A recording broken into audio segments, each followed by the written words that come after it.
Bonsoir à tous et bienvenue à cette nouvelle édition du JT d'Ici TV.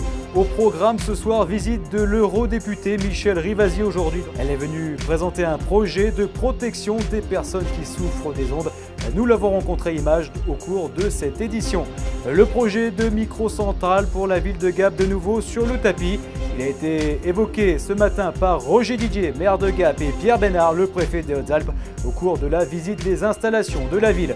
Et puis zoom en fin de journal sur le portrait de Louis Albrand, médecin, ancien directeur de cabinet de Rachida Dati. Il a décidé de conquérir la mairie de sa commune, Saint-Crépin. Il se présentera aux élections municipales en mars prochain. Samir Mathieu l'a rencontré. Portrait en fin de journal. Mais avant toute chose, votre météo de ce jeudi avec encore de belles éclaircies dans les Alpes du Sud. Allez, avant de développer ce journal, place à notre traditionnelle image du jour. Ce soir, elle est consacrée à ce raz-de-marée sur la toile. Et oui, 2000 places se sont écoulées sur le site du Conseil Général pour le show de Sébastien Ogier le 9 novembre prochain à l'Alparena. Rassurez-vous, Seb Ogier et Julien Ingracia vont fêter leur titre de champion du monde des rallyes WRC aussi dans les rues de Gap. Et là, pas besoin de réservation pour cet événement. Visite de l'eurodéputée Michèle Rivasi aujourd'hui à Saint-Julien-en-Beauchesne. Elle est venue proposer un projet de protection des personnes électro-hypersensibles. Vous savez, ces personnes qui souffrent des ondes. Depuis 2011, 2 femmes se sont isolées dans la commune de Saint-Julien-en-Beauchesne, plus précisément dans la grotte de Beaumugne. Olivier Milleville est parti à leur rencontre. Saint-Julien-en-Beauchesne dans le Bouèche est au cœur d'un projet pilote expérimental unique en Europe destiné à apporter aux personnes EHS une zone blanche afin qu'ils puissent se ressourcer. Michèle Rivasi, l'eurodéputée, est aux commandes. Elle s'est rendue aujourd'hui dans ce village pour exposer le projet et insister sur l'état d'urgence. Ici, j'ai amené un peu tous les participants, que ce soit le maire, que ce soit la région, pour essayer ici de faire ce qu'on appelle une zone blanche. Parce que on a des milliers de gens maintenant qui deviennent électro-hypersensibles, c'est-à-dire qui ne supportent plus la pollution électromagnétique. C'est des gens en souffrance, qui sont exclus, parce que vous voyez, dès qu'ils s'approchent d'une ville, il y a des antennes relais de partout, il y a du Wi-Fi, il y a du WiMax. Et ces gens-là, il faut qu'ils partent en forêt, il faut qu'ils errent, vous voyez, souvent dans des camions, pour essayer de trouver un endroit où il n'y a pas cette pollution électromagnétique. Concrètement, voici le domaine en question, la Chartreuse. Des mesures scientifiques ont été effectuées par le CRIREM. Ils sont formels, les premières mesures indiquent simplement l'équivalent d'un bruit de fond de 0,025 microtesla. On peut considérer que ici, vu toutes les valeurs qu'on a trouvées sur l'ensemble du spectre, on peut considérer que c'est une zone blanche intéressante. Maintenant, le bruit de fond, il est de l'ordre de 10 millivolts par mètre. Est-ce que les électrosensibles sont sensibles en dessous de 10 millivolts par mètre? S'ils ne le sont pas, ça pourrait marcher. Mais de toute façon, il va falloir faire disparaître la ligne 20 000 volts qu'il va falloir enterrer pour faire disparaître le champ électrique et diminuer considérablement le champ magnétique. Donc si on fait ça, a priori, on peut considérer qu'on a affaire à une zone blanche. S'il s'avère que c'est techniquement une zone blanche avérée, eh bien allons-y et soyons exemplaires, montons cette opération et soyons exemplaires au niveau de la France et de l'Europe. Les personnes victimes de l'EHS ont généralement perdu leur travail et sont privées de toute vie sociale. Philippe Tribaudot, 52 ans, a cet handicap depuis 5 ans. Je suis arrivé, j'ai pas pu aller au restaurant avec vous à cause de mon électro-hypersensibilité. Donc moi je suis arrivé ici à 15h, ça fait 1 heure que je suis ici.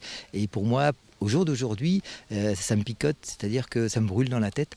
Donc c'est pas une zone qui est blanche. Par contre, c'est une zone qui, de par sa position, son positionnement, le fait qu'elle soit à 300-400 mètres au-dessus des différents villages aux alentours, est éligible à la possibilité d'en faire une zone blanche en réorientant donc 1, 2 ou 3 antennes. C'est pour ça que la CRIREM aujourd'hui fait donc des mesures. Il faut réorienter tout ce qui vient polluer ce lieu pour pouvoir en faire une zone blanche. Et on reçoit 2, 3, 4 fois par semaine des appels de gens qui quittent la ville et qui ne savent pas où aller. Lorsque c'est l'été, Ils viennent à partir de début mai jusqu'à fin septembre. Là où j'habite, moi j'habite dans un fond de vallée isolée, et donc les gens viennent camper dans leur voiture, dans leur camion, dans des tentes pendant des mois. Sauf que j'habite à 1000 mètres d'altitude et que fin septembre, en fonction des années, on peut avoir de la neige. Donc fin septembre, je demande à tout le monde de commencer à plier bagages et à essayer de retrouver par eux-mêmes un lieu. Et c'est là où ça devient compliqué, c'est que l'hiver, nous n'avons, quelles que soient les associations, toutes associations confondues, aucun lieu de vie à proposer à des gens qui, en plein mois de décembre ou janvier, tout d'un coup, tombent dans l'électro-hypersensibilité et doivent tout quitter en quelques semaines. D'ici décembre, des personnes EHS viendront tester le temps d'une journée cette zone blanche. Seule la Suède a reconnu l'EHS comme un handicap et a procédé à des aménagements de la réglementation. Avec ce projet expérimental dans le Buesh, la France fait un premier pas vers une prise de conscience de cet handicap qui touche aujourd'hui près de 5% de la population française. C'est un projet à l'étude depuis de nombreuses années. Une microcentrale pour la ville de Gap. Ce matin, Roger Didier, maire de Gap, et le préfet des Hautes-Alpes, Pierre Bénard, ont évoqué ce sujet lors de la visite des installations de la ville.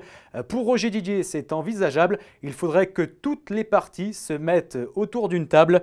Pour lui, cette centrale pourrait être indépendante de l'arrivée d'eau du canal de Gap.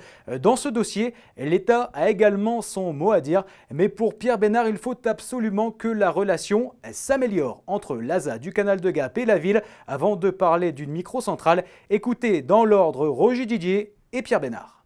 Nous avons évoqué une microcentrale qui pourrait éventuellement être totalement indépendante de l'arrivée d'eau venant du canal de Gap, et en particulier de l'arrivée d'eau en provenance des sources de Baillard qui sont notre propriété et que nous utilisons et qui malheureusement ne peuvent pas à l'heure actuelle répondre en totalité aux besoins de la ville de Gap. Donc il est évident que nous poursuivons notre réflexion sur la création éventuelle un jour d'une microcentrale dans la mesure où celle-ci pourrait nous apporter un grand soulagement en matière d'électricité et en matière de production pour tout ce qui touche à l'éclairage public, puisque si nous arrivions un jour à créer cette microcentrale, elle pourrait produire la totalité de ce que la ville a besoin en termes d'éclairage public, ce qui n'est pas rien, et donc une économie substantielle pour nos concitoyens. L'État aura son mot à dire quand les acteurs se seront mis d'accord entre eux. Et donc ça veut dire qu'il faut qu'on trouve une solution sur l'approvisionnement de l'eau pour la ville de Gap, qui actuellement il y a des problèmes de conformité, il y a des problèmes de conflit avec l'ASA du canal. Donc on parlera de microcentrale quand on aura réglé toute cette situation. Se regrouper pour mieux se développer, c'est en substance le message évoqué ce midi sur notre antenne par Michel Grambert, le maire de la commune de Chabanon-Selonnet dans les Alpes de Haute-Provence. Pour lui, l'avenir et le développement des stations de ski passent avant tout par l'intercommunalité. Écoutez-le, il est au micro d'Annick Berger. Je crois qu'on a à faire feu de tout bois, mais c'est en partageant, c'est bien en montrant que on a des domaines où l'ensemble des personnes qui peuvent venir et du monde entier, puisque Montgenèvre, avec le domaine qui va en Italie, ainsi de suite, a une attractivité quand même très forte, et que justement c'est par ce partage que les gens qui viendront pourront aussi savoir qu'il y a des vallées superbes à côté, qui n'ont pas du tout la même offre, qui se positionnent sur d'autres créneaux, mais qui sont aussi indispensables à la vie économique de nos vallées. Deuxième dîner de l'économie hier au Quattro. 350 personnes s'étaient donné rendez-vous pour écouter l'analyse de Christian Saint-Etienne, l'économiste. Il en a profité pour revenir sur son ouvrage « L'économie pour sortir de la crise ». Écoutez-le sur l'analyse qu'il livre pour le département des Hautes-Alpes.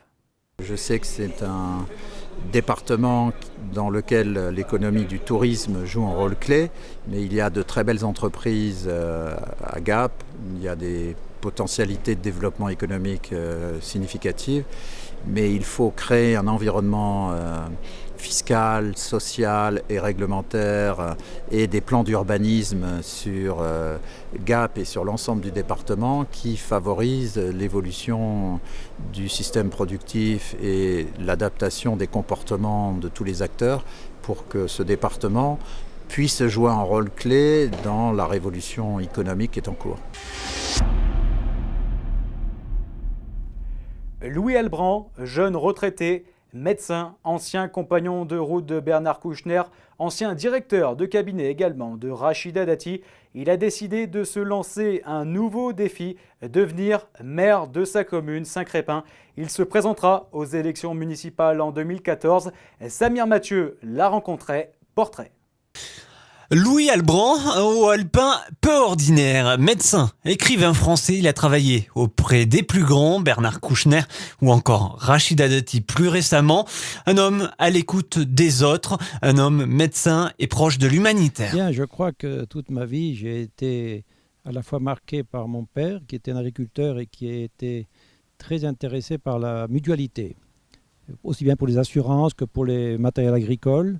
Donc j'ai orienté ma carrière après la médecine vers l'humanitaire, et où j'ai pas mal réussi avec Bernard Kouchner, puisqu'après 3 ministres m'ont pris leur cabinet ministériel, où j'ai acquis une bonne expérience administrative et politique. Et aujourd'hui, donc, je suis à la retraite et je souhaite mettre mes potentialités, mon expérience au service du monde associatif.